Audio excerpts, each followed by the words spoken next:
नमस्कार मंडळी, स्वागत आहे तुमचं आपली जुनी माती नवी पिढी या यूट्यूब चॅनेलवर। तर आज मी बनवली आहे सगळ्यांच्या आवडीची झणझणीत अशी मासवडी। तर हा व्हिडिओ शेवटपर्यंत बघा। ही रेसिपी मी 2 टप्प्यात बनवणार आहे। अगोदर मी मासवडी बनवणार आहे आणि त्यानंतर त्याला लागणारा रस्सा। त्यामुळे हा व्हिडिओ शेवटपर्यंत बघा। तर यासाठी येथे मी घेतलेलं आहे कांदे, तीळ, खोबरं, कांदा, टोमॅटो, कोथिंबीर, आलं लसूण, बेसन पीठ। तर अगोदर आपण मासवडीसाठी लागणारा मसाला तयार करून घेणार आहोत। त्यासाठी मी येथे चुलीवरच छान कांदे 2 भाजून घेतलेले आहेत। यानंतर आता एक एक करून मी सर्व मसाला येथे भाजून घेते।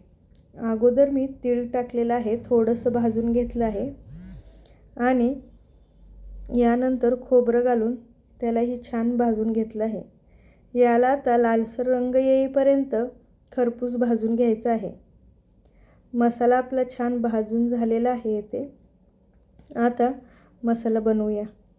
भाजून घेतलेले 2 कांदे मी छान सोलून घेतलेले आहेत आणि भाजलेला मसाला आपल्याला येथे अर्धा घ्यायचा आहे। अर्धा मसाला आपण मासवडीसाठी वापरणार आहोत आणि अर्धा मसाला रश्श्यासाठी ठेवणार आहोत। तर यामध्ये मी तीळ आणि खोबरं घातलेलं आहे। नंतर शेंगाचं कूट, घरी बनवलेला काळा मसाला, हळद, जिरे आणि गरम मसाला। याला आता छानसं बारीक करून घ्यायचं आहे। मसाला आपला तयार झालेला आहे। येथे मी मासवडीचं पिठलं बनवायला घेणार आहे।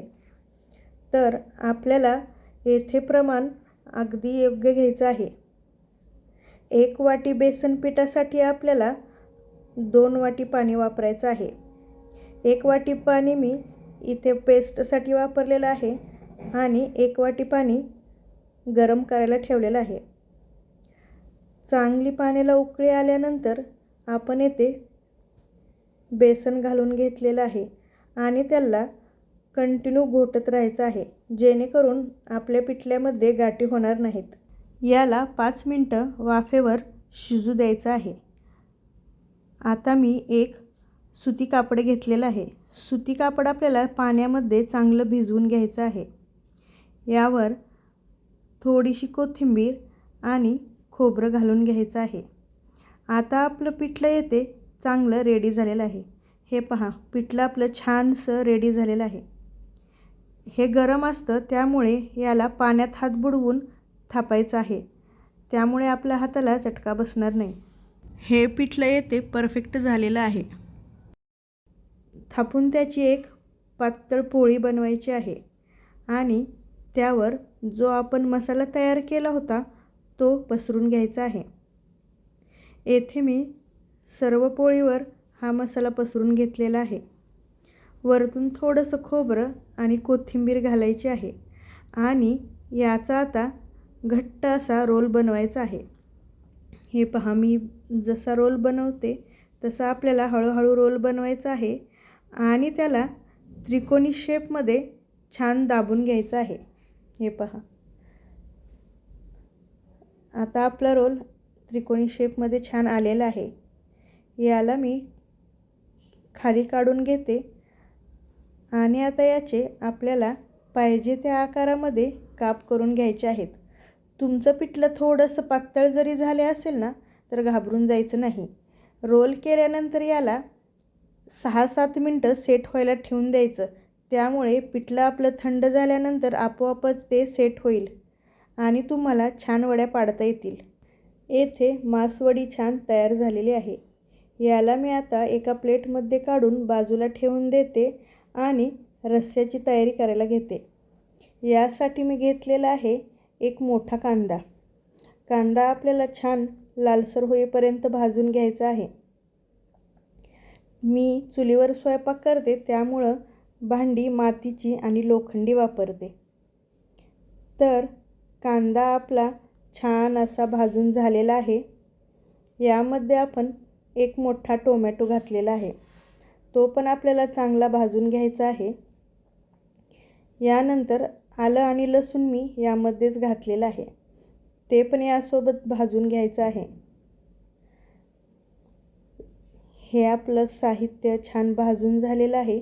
याला मी आता एका प्लेटमध्ये काढून घेते आणि याच कढईमध्ये मी पाणी गरम करायला ठेवते.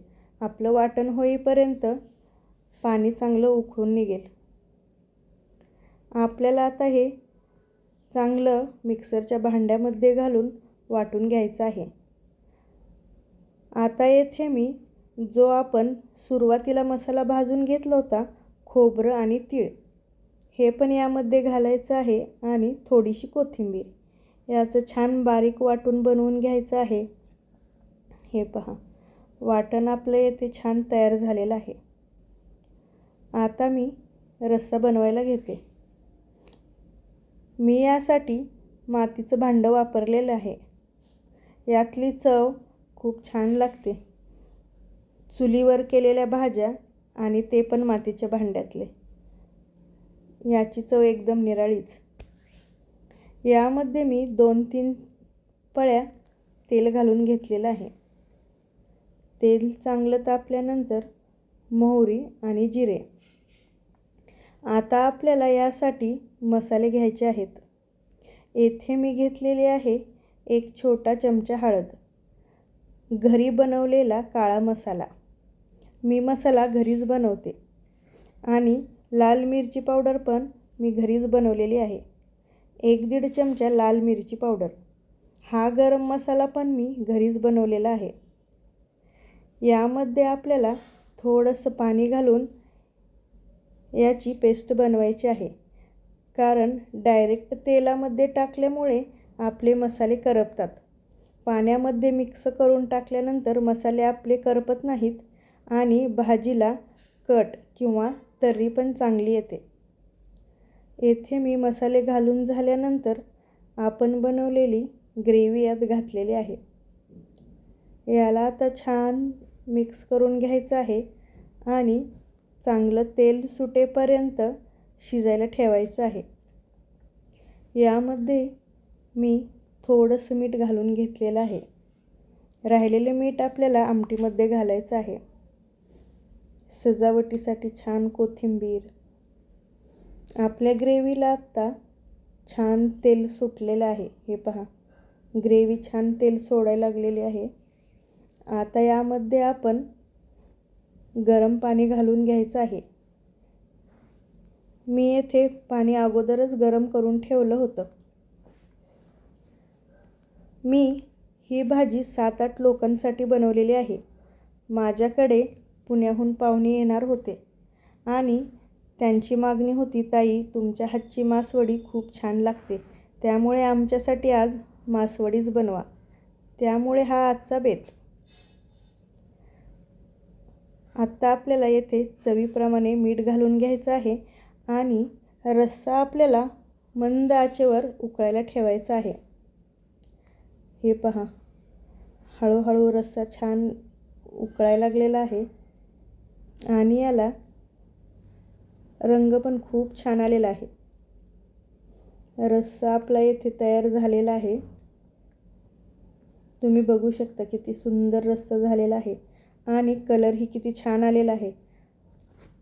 अगदी बघितल्याबरोबर तोंडाला पाणीच येतं. तर कशी वाटली तुम्हाला ही मासवडीची रेसिपी, मला कमेंटमध्ये नक्की सांगा. तुम्हाला आवडली असेल तर सांगितलेलं प्रमाण वापरून तुम्ही ही मासवडी घरी बनवून पहा. बिघडत नाही. अगदी सोप्या पद्धतीने मी तुम्हाला सांगितलेलं आहे. रस्सा आपला 1 नंबरच झालेला आहे आणि तर्री तर खूप छान आलेली आहे. आता मी याची थाली लावायला घेते. मासवडी तुम्ही चपाती किंवा भाकरी तुमच्या आवडीप्रमाणे कशासोबतही खाऊ शकता. तर तुम्हाला हा मासवडीचा व्हिडिओ कसा वाटला हे कमेंटमध्ये मला नक्की सांगा आणि व्हिडिओ शेवटपर्यंत बघितल्याबद्दल तुमचे सर्वांचे मनापासून आभार. आजचा व्हिडिओ तुम्हाला आवडला असेल तर आपली जुनी माती नवी पिढी या यूट्यूब चॅनलला सबस्क्राईब करायला विसरू नका. हा व्हिडिओ तुमच्या मैत्रिणीला शेअर करा. धन्यवाद.